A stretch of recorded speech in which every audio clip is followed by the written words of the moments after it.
I'm Jason Rubin from Naughty Dog. PlayStation Underground's asked me to tell you a little bit about Crash Bandicoot 3 Warp. I wanted to be sure that we preserve the classic intuitive gameplay that has made the Crash series so successful. We found that gamers worldwide truly enjoy the structured interactions of this style. The second thing we wanted to do with Crash Bandicoot Warp is that we wanted to introduce free-roaming gameplay. To add excitement, we've created some radically new styles of levels. You still have a mission-based objective, but at the same time, the camera is opened up and you're free roaming.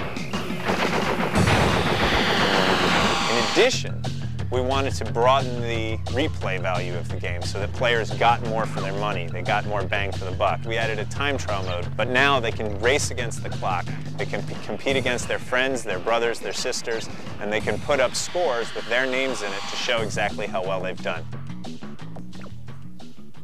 In the succession from Crash 1 to Crash 2 to Crash Warped, we as a team and I personally have learned a tremendous number of things. In Crash 1 and 2, the maximum distance at which you could see any polygon was about 70 meters. In Crash Warped, we've opened that up to 700 and some odd meters. Like in the medieval levels, there's a castle at the end that you can see nearly from the beginning of the level, and as you go through almost a kilometer of level distance, like you keep seeing the castle every time you get closer and closer as you go over crests. Because we've been able to achieve things that just haven't been seen before on the PlayStation. One of the accomplishments that we did in Crash Bandicoot Cortex Strikes Back is we had Crash be able to wade into water and to subdivide perfectly in the water, which is something that had really not been seen before on the PlayStation. And at first, there was some debate whether it was feasible.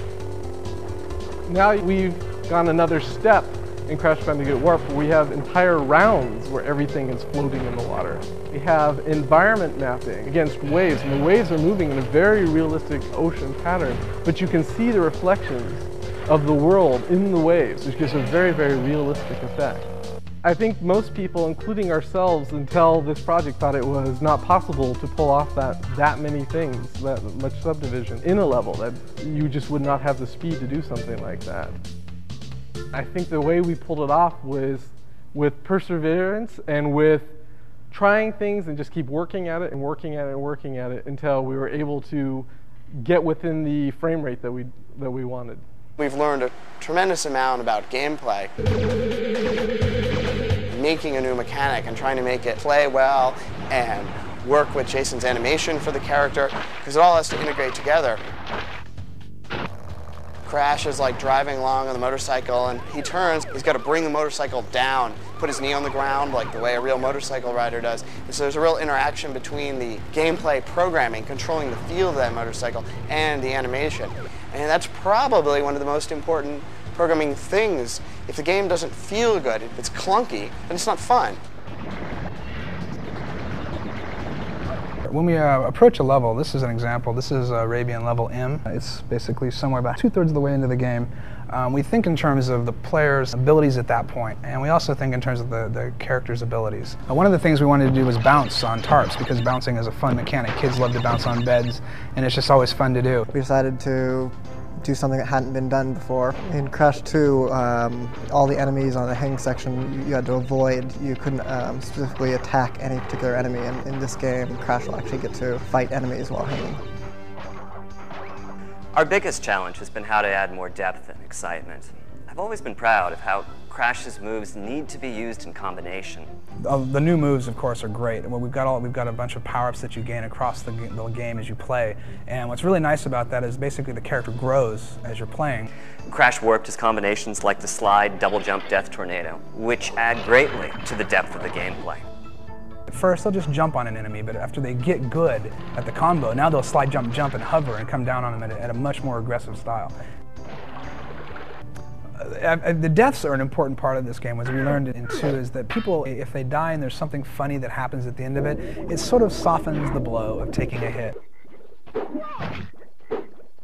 We have the game designers come up with their wacky ideas of what we should do, and we have the artists coming up with their additions of what would look cool with that idea or what would be best suited for that idea. Well, we start out with just a rough vignettes just to get the feel of which direction we should go.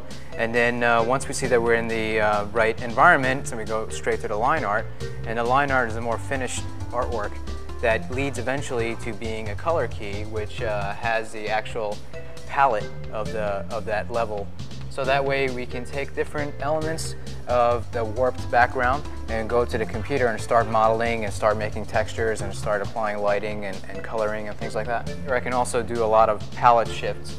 And if, for example, I can take the daytime and I can make a nighttime version of it rather quickly. There have been a lot of really proud moments for Naughty Dog in the Crash series, but I think maybe the proudest moment has been seeing the culmination of technical achievements and artistic achievements that came together with some of our water levels in Crash Bandicoot Warped. Our ocean level is just beautiful. I think we have a gameplay style that is truly new and truly unique. And I think that it's extremely fun, and on top of that, technically it's an extremely hard achievement. Well, you've crashed a few parties before, but I never expected you to make it this far.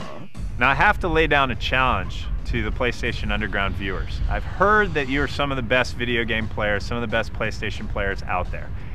And I want to see if that's actually true. The Naughty Dogs, all of the Sony testers, our Sony producers, as well as Mark Cerny, have been playing our time trial mode, and you'll be able to find in the credits of the game what all of our best times were. You don't turn back. I will inflict 1,000 years of suffering on you and the entire universe! And the challenge is, can you actually beat that time? And I have to say, within that group of people, there are some darn good players, so it's going to be quite a challenge. So the challenge is out to you now.